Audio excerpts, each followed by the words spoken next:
Hello mga kabayan, bakit natin kailangan iboto si Heidi Mendoza? So ito ang dahilan. Sa Heidi Mendoza for Senate bukas na May 12, 2025. Kasi sabi dito, crusader siya for against corruption. Former commission siya ng COA, commissioner known for exposing high-profile cases of corruption including the misuse of military funds. Grabe, diba?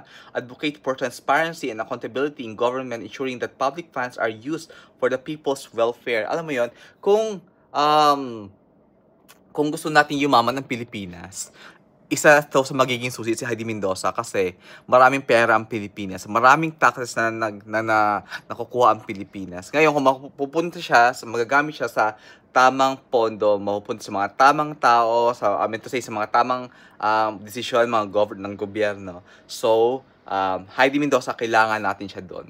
Sabi pa dito, internationally recognized public servant. Yes, served the Undersecretary General for the United Nations Office of Internal Oversight Services, showcasing her integrity and competence on global stage, recognized for her efforts to promote good governance and ethical leadership.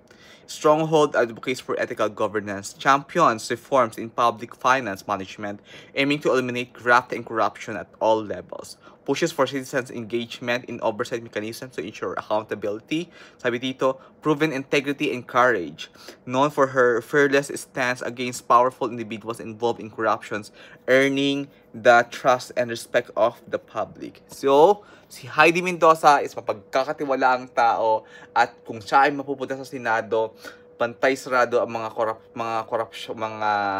korupsyon diyan at least may tao na nariyan na mag-counteract.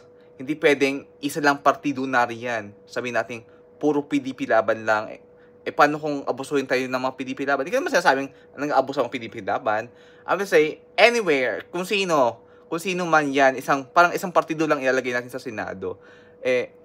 Paano na yon kung meron pala, ang palabas nila sa mga tao, mabuti sila, yung pala, yung naroon na sa Senado, kung ano nang pinagagawa nila, di ba?